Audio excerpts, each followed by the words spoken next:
함께 기도하시겠습니다. 하나님 아버지, 오늘도 저희를 은혜와 진리 가운데로 인도하여 주시니 참으로 감사합니다. 진리의 말씀으로 저희의 영혼을 먹이시고 하나님 저희의 기도를 들어 응답하셔서 하나님과 교제하는 기쁨을 마음껏 누리게 하여 주옵소서. 주 예수 그리스도의 이름으로 기도하옵나이다. 아멘. 찬송가 384장 찬양하겠습니다. 찬송가 384장입니다.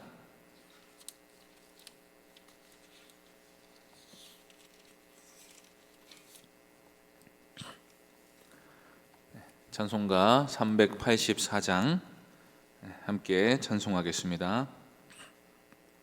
나의 갈 길 다가도록 예수 인도하시니 내 주 안에 있는 긍휼 어찌 의심하리요. 믿음으로 사는 자는 하늘 위로 받겠네. 무슨 일을 만나든지 만사 형통하리라. 무슨 일을 만나든지 만사 형통하리라. 나의 갈 길 다가도록 예수 인도하시니 어려운 일 당한 때도 족한 은혜 주시네. 나는 심히 고단하고 영혼 매우 가라나. 나의 앞에 반석에서 샘물 나게 하시네. 나의 앞에 반석에서 샘물 나게 하시네. 나의 예수 인도하시니 그의 사랑 어찌 큰지 말로 알 수 없도다. 성령 감화 받은 영혼 하늘 날아갈 때에 영영 부를 나의 찬송 예수 인도하셨네. 영영 부를 나의 찬송 예수 인도하셨네.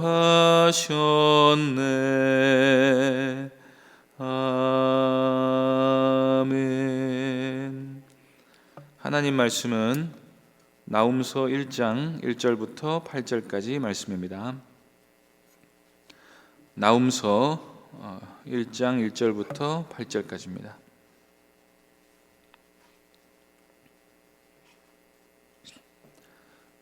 나훔 1장 1절부터 8절까지 말씀 한 절씩 교독하겠습니다.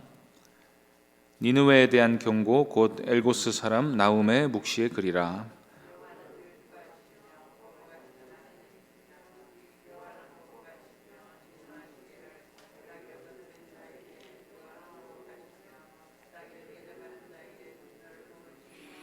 여호와는 노하기를 더디하시며 권능이 크시며 벌받을 자를 결코 내버려 두지 아니하시느니라. 여호와의 길은 회오리 바람과 광풍에 있고 구름은 그의 발에 티끌이로다.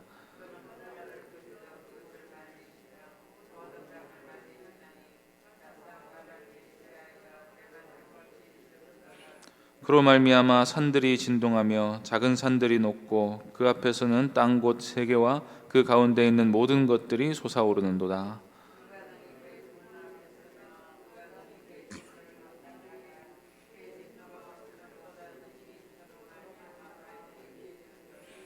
여호와는 선하시며 환난 날에 산성이시라. 그는 자기에게 피하는 자들을 아시느니라. 그가 범람하는 물로 그곳을 진멸하시고 자기 대적들을 흑암으로 쫓아내시리라. 아멘. 이 시간 여호와는 선하시며 환난 날의 산성이시다 라는 제목으로 하나님 말씀 전하겠습니다. 성경은 하나님이 누구신가 하는 것과 하나님은 무슨 일을 하셨는가 하는 것을 기록한 책입니다. 그래서 성경을 읽는 사람은 누구나 반드시 이 두 가지를 읽어낼 수 있어야 합니다. 사람이 누구인가? 사람은 어떻게 살아야 하는가? 어떻게 하면 사람이 행복할 수 있을 것인가? 하는 문제도 하나님이 누구신지와 하나님이 어떤 일을 하셨는지를 아는 빛 아래에서 숙고해야 하는 문제인 것입니다. 따라서 무엇보다도 성경을 읽을 때 하나님이 누구신가를 아는 게 항상 우선입니다.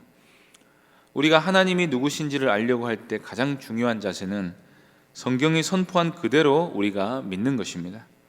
나훔서는 하나님이 질투하시며 보복하시는 하나님이라고 선포합니다.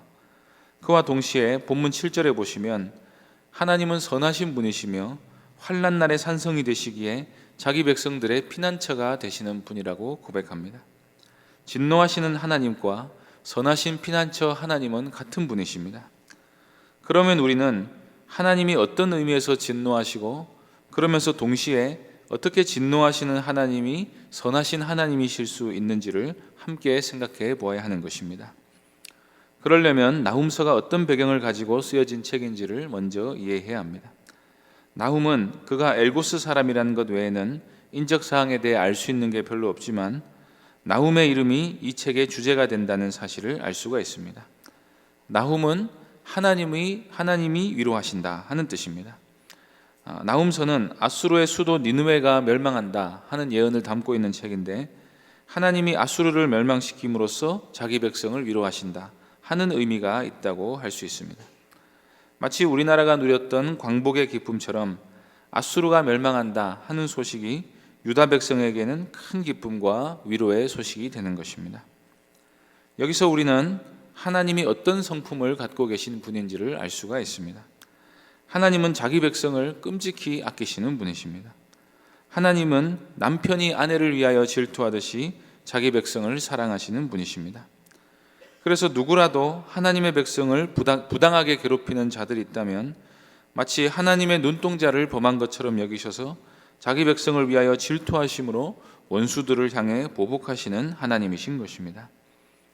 여기서 우리는 하나님의 백성의 편에 서 있지 않는 것이 얼마나 위험한 일인지를 보게 됩니다. 하나님의 백성들을 대적하는 일은 하나님을 대적하는 일입니다. 따라서 우리가 하나님의 백성이라면 하나님이 교회를 대적하는 원수들을 향해 진노하시는 하나님이라는 사실을 알 수가 있습니다. 이때의 진노가 바로 남편이 아내를 지키기 위해 질투심을 가지고 진노하는 감정이라는 사실을 우리가 나훔서를 통해 볼 수가 있는 것입니다. 아수르의 수도 니느웨는 노아 홍수 직후로부터 세워진 도시였는데 우리가 아는 그 유명한 니므롯이 세운 성읍이었습니다. 창세기 10장에 보면 이 니므롯이라는 이 영웅이 신할 땅, 그러니까 바벨론 지역에만 도시를 세운 게 아니라 쭉 올라가서 아수르 지역에도 올라가서 니느웨를 건설했다고 되어 있습니다. 이 니므롯이 소위 말하는 제국주의의 시초라고 할 수 있겠는데 온 세상을 정복하려는 야심을 품고 하나님을 대적하는 인간 영웅의 시초였던 것입니다. 보통 고대 도시들은 큰 강을 끼고 발달하는데 니느웨 역시도 유프라테스 강과 티그리스 강 사이 소위 메소포타미아 지역이라고 하는 아주 비옥하고 풍요로운 땅에 자리 잡고 있었습니다. 오늘날 이라크 지역이 바로 니느웨가 있던 땅입니다. 그래서 니느웨는 아주 오래된 도시이고 사람 살기 좋은 땅이어서 동서남북으로 뻗어나갈 수 있는 잠재력이 아주 큰 곳이었습니다. 그래서 아수르의 왕들은 대대로 니므롯의 후예답게 언제고 힘만 있으면 영토 확장을 위한 전쟁을 벌였습니다. 그때마다 지중해 편에 붙어있는 아람이나 두로와 시돈이나 이스라엘 지역에 있는 나라들이 엄청난 고생을 했던 것입니다. 이 아수르는 역사상 가장 호전적이고 잔인한 민족으로 유명했습니다. 그 잔인성을 이 새벽에 단 하나라도 언급하기 부담될 정도로 굉장히 잔인하고 악독한 민족성을 집단으로 가지고 있는 나라였습니다. 그래서 하나님이 요나서에서는 이렇게 악한 민족이라도 회개하고 돌이키기만 하면 용서해 주실 수 있다 하는 것을 보여주셨고, 또 동시에 나훔서로 가면 하나님이 그 악행을 결코 좌시하지 않으시고 반드시 보복하시는 하나님을 보여주시는 것입니다. 이 악인들을 향한 하나님의 보복을 우리가 당장에 알 수 있도록 얼른 드러나지는 않습니다. 왜냐하면 하나님은 죄인에 대해 항상 오래 참으시는 분이시기 때문입니다. 3절 말씀 보시겠습니다. 여호와는 노하기를 더디하시며 권능이 크시며 벌받을 자를 결코 내버려 두지 아니하시느니라. 여호와의 길은 회오리 바람과 광풍에 있고 구름은 그의 발에 티끌이로다. 아수르가 그렇게까지 행패를 부리고 다니면서 온 세상을 괴롭게 하고 특히 하나님의 백성들에게 그렇게까지 폭력을 행사했는데 하나님은 왜 수백 년간이나 그냥 지켜보고 계셨단 말입니까? 진노하시고 질투하시고 보복하시는 하나님께서 니느웨를 지금까지도 벌하지 않고 계셨던 이유는 무엇입니까? 그에 대한 대답이 바로 하나님이 노하기를 더디하시는 분이라는 것입니다. 그러나 하나님이 진노를 발하시게 되면 그날은 모든 게 끝나는 날입니다. 그래서 하나님은 죄인이 심판받아 죽는 것보다 회개하여 살기를 바라시는 분이기 때문에 세상의 악한 민족, 악한 집단, 악한 권세들이 자기보다 의로운 자들을 삼키는 모습을 우리가 항상 보게 되는 것입니다. 그러나 노하기를 더디하신다는 말 속에 이미 하나님의 인내가 끝날 때가 있다는 사실이 암시되어 있습니다. 하나님은 벌받을 자를 결코 내버려 두지 아니하십니다. 최후에는 하나님의 공의를 이루실 것입니다. 하나님의 공의가 실현될 때가 되면 악인들을 향한 은혜를 거두시고 그 악인들 때문에 고통하던 자기 백성들을 신원하시고 위로하시는 일이 반드시 일어나게 되는 것입니다. 이 하나님의 진노가 심판으로 드러날 때 악인들이 보게 되는 것이 바로 하나님의 권능입니다. 3절에 보면 하나님은 권능이 크시다 하는 말이 있는데 이 부분에 대해 나훔 선지자는 6절까지 쭉 하나님의 권능이 얼마나 큰지를 선포하고 있습니다. 3절 하반절 다시 보시면 여호와의 길은 회오리 바람과 광풍에 있고 구름은 그의 발에 티끌이다 라고 말합니다. 고대인들은 회오리 바람이나 태풍이 불면 신들이 내려와서 휘젓고 다니는 것이라고 생각했습니다. 히스기야 때 아수르의 사네립 왕이 쳐들어와서 유다 성읍 46개를 집어삼키고 랍사게라는 인물을 보내어 예루살렘에 있던 히스기야에게 항복을 권유한 적이 있었습니다. 그때 랍사게가 하는 말 중에 여호와가 능히 너희를 구원해 내겠느냐, 세상 어떤 신이 아수르 왕의 손에서 그들을 구원한 적이 있었느냐고 큰 소리 친 적이 있었습니다. 아수르는 자기들의 왕과 자기들이 섬기는 신이 온 세상 신들을 이긴다고 생각했습니다. 그에 대해 나훔은 신들이 일으키는 광풍이라고 여긴 것도 사실 다 하나님이 다니는 길에 불과하고 저 하늘 높이 떠 있는 구름은 하나님의 발에 티끌에 불과하다고 말합니다. 하나님은 만물보다 크신 분이심을 알라는 것입니다. 4절도 같은 의미입니다. 그는 바다를 꾸짖어 그것을 말리시며 모든 강을 말리시나니 바산과 갈멜이 쇠하며 레바논의 꽃이 시드는도다. 강과 바다를 창조하신 하나님께서는 모든 물을 말리실 수도 있는 분입니다. 물이 없으면 어떻게 됩니까? 레바논의 꽃이라도 다 시들고 메말라 버리는 것입니다. 심지어 산들의 융기 현상도 하나님이 일으키시는 일입니다. 5절 말씀 보겠습니다.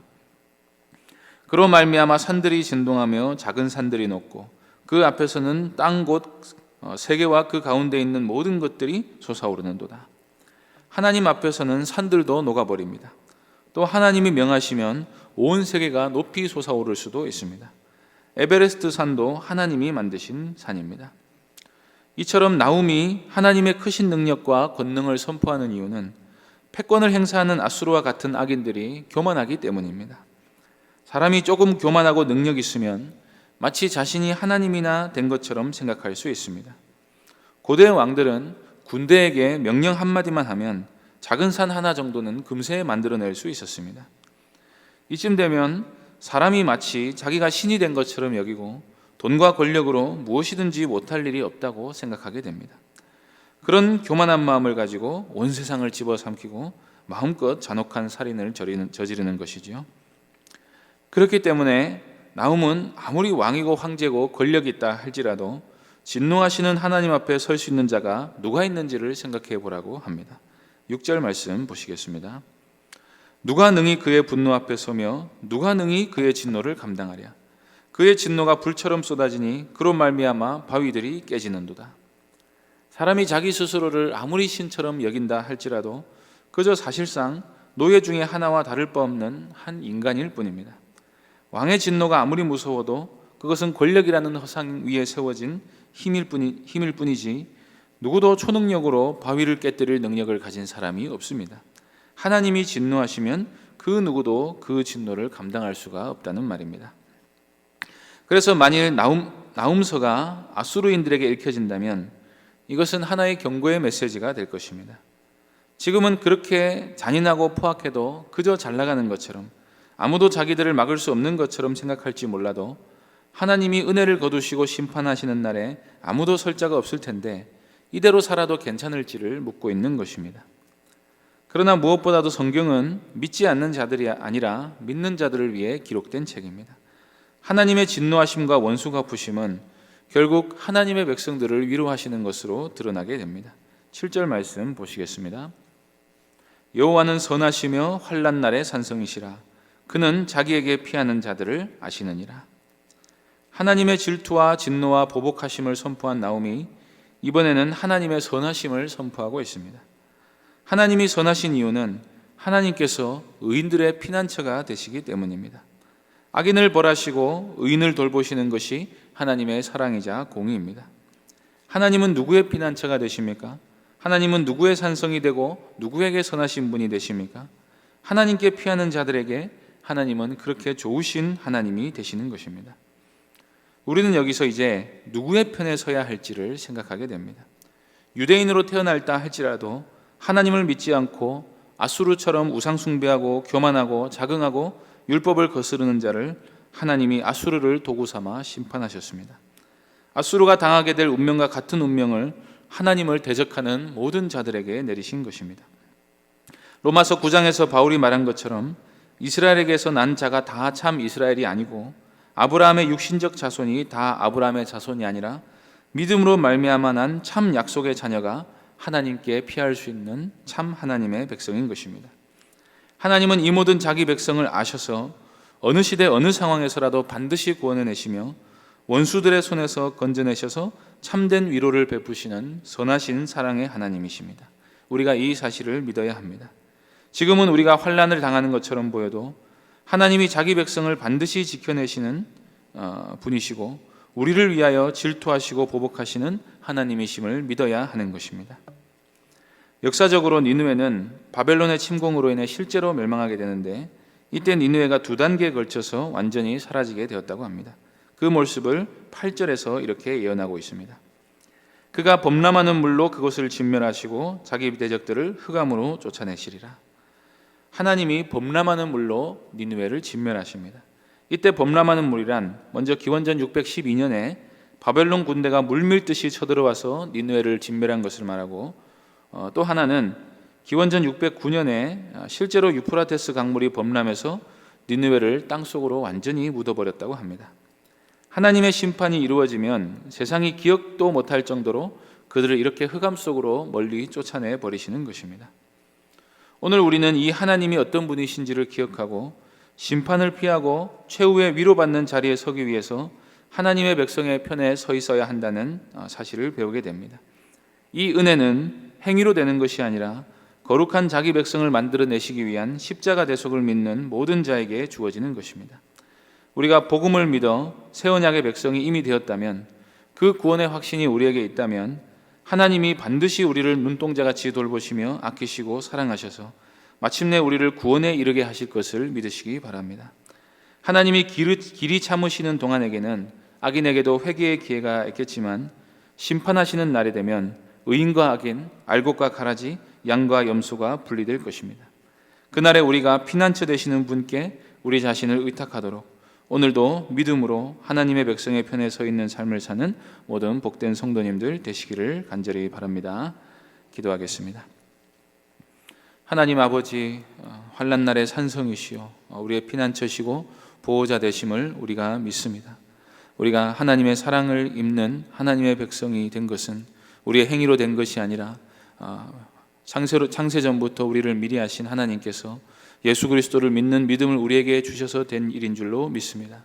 하나님 아버지, 그러므로 우리를 택하신 하나님께서, 아들을 핏값을 주고 사신 하나님께서 우리를 반드시 지켜내실 줄로 믿고, 위로하고 또 신원해 주실 줄로 믿고, 하나님만 의지하며 또 의를 위한 핍박을 언제라도 감내해내며 살아갈 수 있도록 은혜 베풀어 주시옵소서.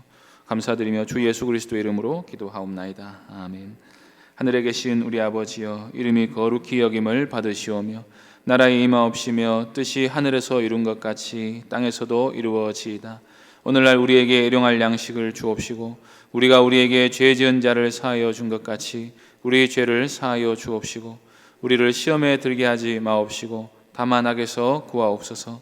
대개 나라와 권세와 영광이 아버지께 영원히 있사옵나이다. 아멘.